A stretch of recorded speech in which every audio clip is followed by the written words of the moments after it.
수다와 사랑에 빠진 두 남자의 토크 썰 왕설레.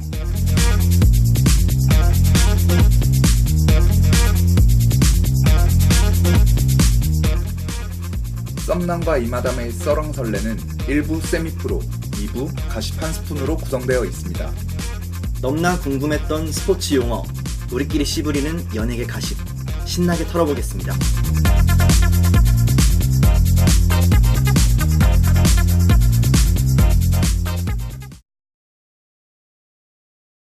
파트 1 세미프로 시작합니다.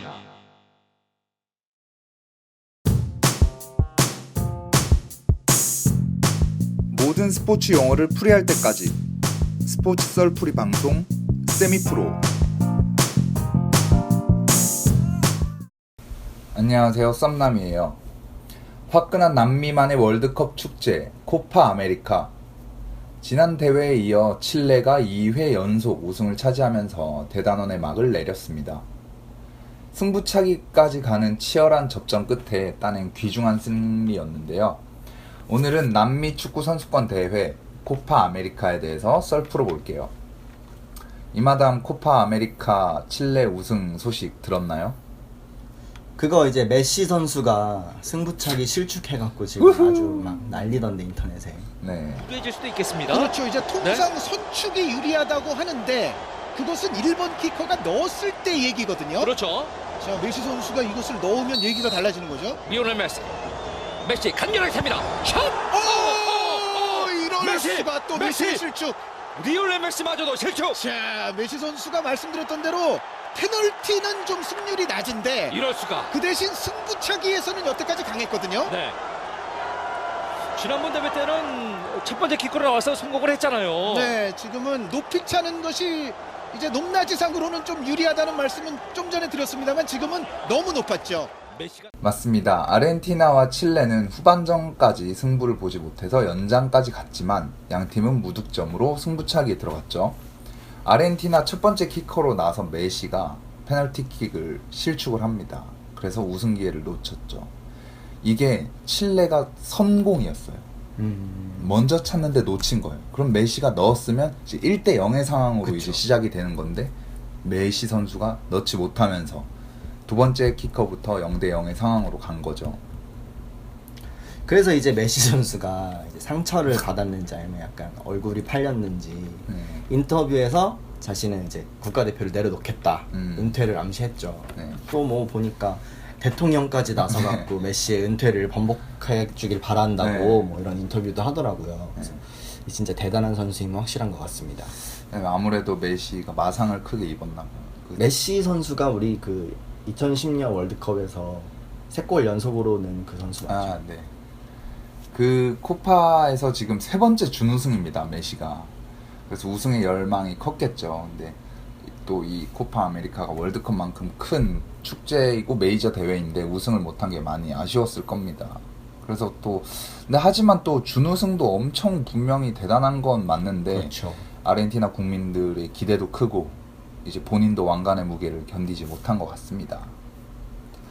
코파 아메리카는 남미 월드컵이라고도 불리는 남미 축구 선수권 대회입니다. 1930년 창설된 월드컵보다도 역사가 깊어서 현존하는 가장 오랜 역사를 가진 축구 대회입니다. 세계 최강국인 브라질, 아르헨티나, 우루과이 등이 있어서 축구 팬들의 관심이 대단하죠.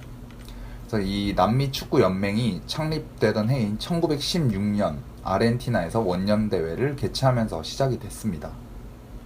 그럼 이제 월드컵은 4년마다 열리지 않습니까? 네. 그러면 코파 아메리카는 어느 정도 텀을 두고 개최가 되나요?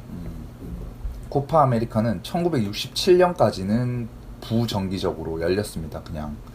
근데 이제 8년 후인 1975년 대회가 재개되면서 코파 아메리카라는 명칭을 얻어서 1987년까지 4년 간격으로 개최가 되었어요.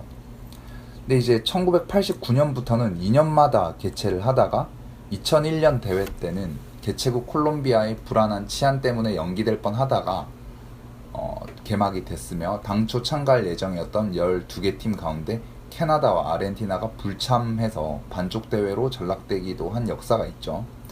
그리고 이제 2003년 개최 예정이었던 제41회 대회는 개최국 내정 문제 등으로 1년 연기돼서 2004년 페루에서 열렸고요. 이후에 2007년을 기점으로 다시 4년마다 대회가 개최되고 있습니다. 남미 월드컵인데 캐나다도 참가를 하네요. 네. 그러면 2007년부터 4년마다면은 7년, 11년, 15년 작년에 열렸을 텐데 왜 네. 올해 또 한 거예요? 맞습니다. 2015년 작년에 칠레가 개최국이었고 우승도 칠레가 했었습니다. 그런데 이번 2016년 대회는 코파 아메리카 창설 100주년을 기념하는 의미에서 특별히 치러진 대회였죠. 그래서 이제 미국이 개최했고요. 역시 예리합니다, 이 마담. 그래서 이번 대회는 그러니까 약간 기념비적인 대회라고 할 수 있겠네요. 그러면은 아까 캐나다 말고도 코파 아메리카에 참여하는 국가가 어떤 국가들이 있어요? 남미 축구연맹 회원국인 아르헨티나, 우루과이, 브라질, 파라과이, 페루, 칠레, 에콰도르, 볼리비아, 콜롬비아, 베네수엘라 등 10개국이 예선 없이 출전을 합니다. 근데 이제 1993년부터는 캐나다, 코스타리카, 온두라스, 멕시코, 미국, 일본 등 다른 대륙 연맹국가 2팀을 초청해서 함께 경기를 치르는 겁니다. 이제 1999년 대회에는 일본이 초청 케이스로 참가를 했죠. 여기 코파 아메리카에. 그리고 2011년 대회에서는 일본이 두 번째로 참가할 예정이었지만 이때 당시 동일본 대지진으로 불참을 했습니다. 그리고 캐나다는 2001년 초에 초청되었지만 참가를 포기한 적이 있었고 멕시코가 8회 초대 출전으로 가장 많습니다. 그래서 이제 멕시코는 거의 항상 같이 코파 아메리카를 하는 그런 나라가 되어버렸죠. 그러면은 브라질, 우루과이, 남미 축구 연맹 소속 10개국, 네. 10개 나라에 네. 초대된 국가 2개 팀, 12팀이 경기를 하는 거겠네요. 1993년부터에는 총 12개 팀이 4개 팀씩 3개 조로 나뉘어서 단판 리그 형식으로 경기를 치른 후에 각 조의 1, 2위 팀과 각 조의 3위 팀들 성적이 좋은 두 팀이 단판 토너먼트를 치러서 우승국을 가리는 형식으로 바뀐 후에 지금까지도 이러한 방식이 유지되고 있습니다. 그래서 이제 총 남미 연맹 10개국의 초대팀 2팀, 총 12팀이 맞고요. 이제 월드컵에서는 브라질이 최다 우승국이었지만 이제 코파 아메리카에서는 브라질이 그렇게 힘을 많이 못 쓰고 우루과이가 2011년까지 15번 그리고 아르헨티나는 14번으로 이제 우루과이가 최다 우승국입니다. 그래서 아르헨티나는 특히 또 1993년 이후에 우승 기록이 없어서 아주 우승에 목말라 있습니다. 그래서 최근 준우승 한 게 자국민도 너무 아쉽고 지금 메시 선수가 한창일 때 못한 게 조금 아쉽겠네요. 뜨거운 남미의 축제 코파 아메리카 센테나리오. 브라질에서 개최하는 2019 코파 아메리카에서는 대한민국이 초대되었으면 하는 바람을 가져봅니다. 이번 대회 우승국인 칠레와 MVP 산체스, 득점왕 바르가스 선수 모두 축하드리면서 우리 축구팬 여러분들은 유로 2016으로 열기를 더해가면 좋겠습니다. 이마담 수고하셨습니다. 감사합니다. 썸남은 새로운 스포츠 썰로 21화에서 찾아뵙겠습니다. 모든 스포츠 용어를 풀이할 때까지 스포츠 썰풀이 방송 세미프로. 이제 썰왕설레를 팟빵과 아이튠즈에서도 들을 수 있습니다. 팟빵과 아이튠즈에서 썰왕설레를 검색하세요. 구독과 댓글은 필수. 소재 추천 및 청취 소감을 남겨주시면 추첨을 통해 커피 기프티콘을 드립니다. 많은 참여 부탁드립니다. 굽신굽신. 굽신굽신. 지금 파트 2 가십 한 스푼 시작합니다.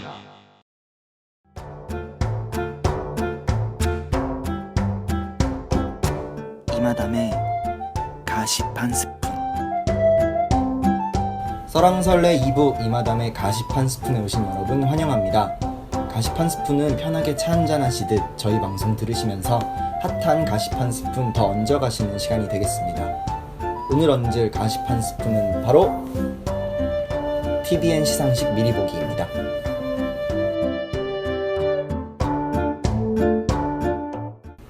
2016년 CJ ENM의 채널 TVN이 10주년을 맞이했습니다.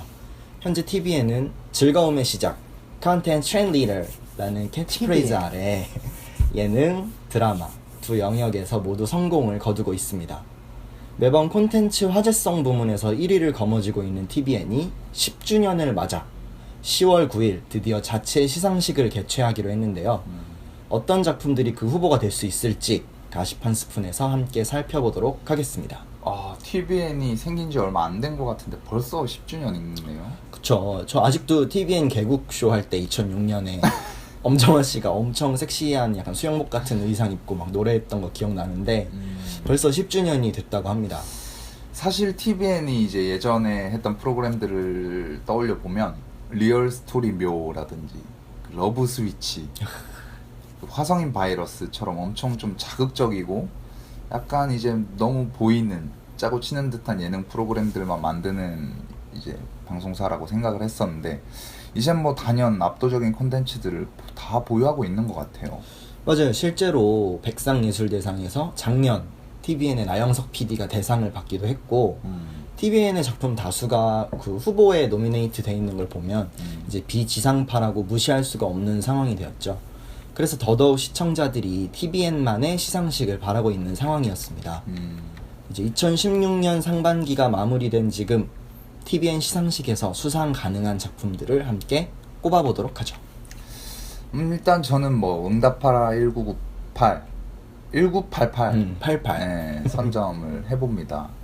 그 이제 스타 제조기라고 불리는 신원호 PD 작품은 뭐 두말하면 잔소리겠고 거기에 이제 또 평균 시청률이 18%가 18%? 네, 나왔어요. 그래서 또 유준열, 박보검, 해리 뭐 남편 찾기 이제 주인공들도 모두 스타덤에 올랐죠. 뭐 이 정도면 대상 충분히 수상할 수 있다고 생각을 합니다. 응답하라 뺏겼습니다. 네. 그렇다면 저는 시그널 하겠습니다. 좋죠. 이제 이게 응답하라 1988 후속작이었죠.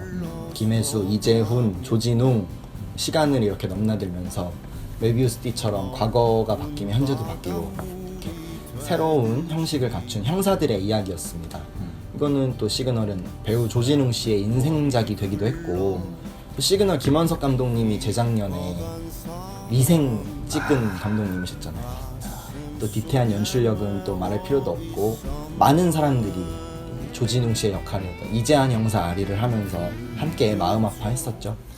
일단 뭐 응답하라와 시그널만 봐도 압도적인데 조진웅 씨는 그 추노에서 나왔어 기억나시나요? 그럼요.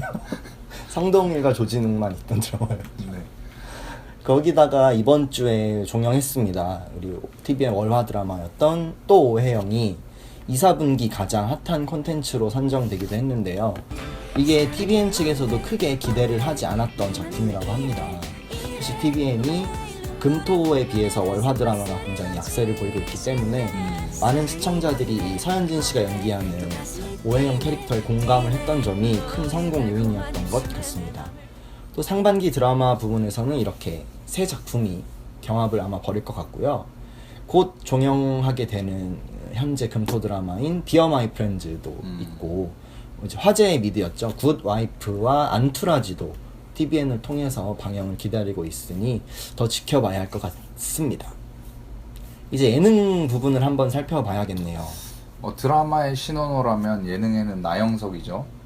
그 꽃보다 청춘 이 저는 그 포스톤즈 하면서 저는 정말 재밌게 봤습니다. 우리 썸남이 꽃보다 청춘 얘기를 할 줄 알았습니다. 네. 1차는 포스톤즈 배우팀으로 갔고 아니다. 맞아 배우죠. 네, 배우. 그 조정석 씨와 네, 맞습니다. 정상훈 씨.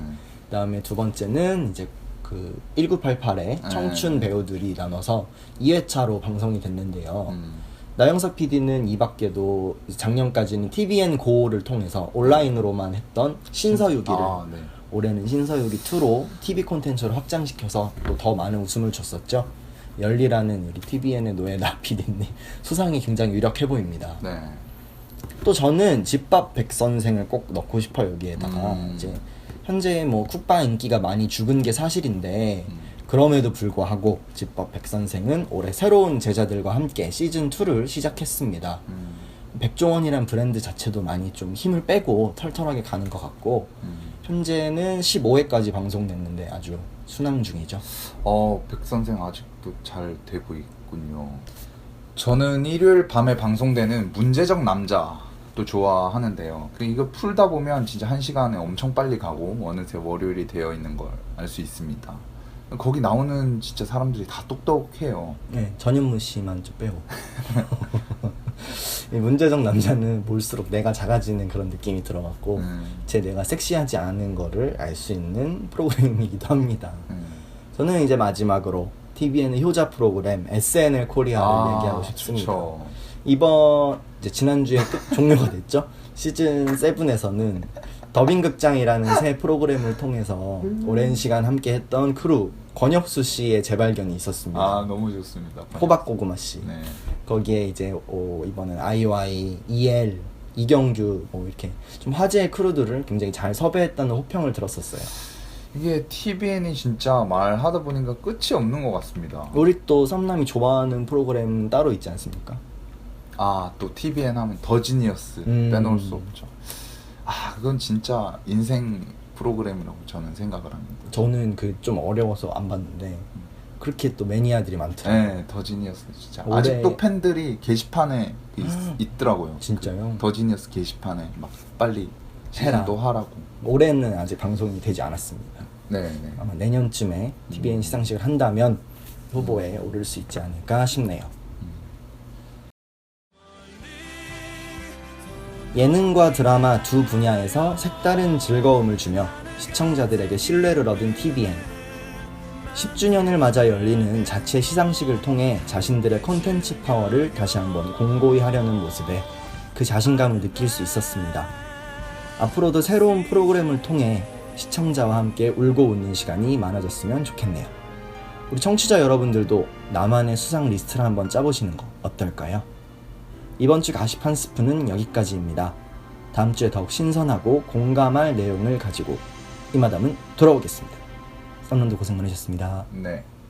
콘텐츠 트렌드 리더 TVN. 이제 썰렁설레를 팟빵과 아이튠즈에서도 들을 수 있습니다. 팟빵과 아이튠즈에서 썰렁설레를 검색하세요. 구독과 댓글은 필수. 소재 추천 및 청취 소감을 남겨주시면 추첨을 통해 커피 기프티콘을 드립니다. 많은 참여 부탁드립니다. 굽신굽신. 굽신굽신.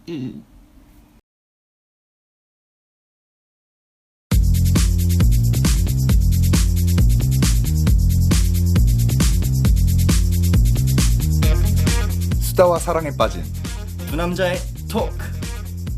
썰 왕설레.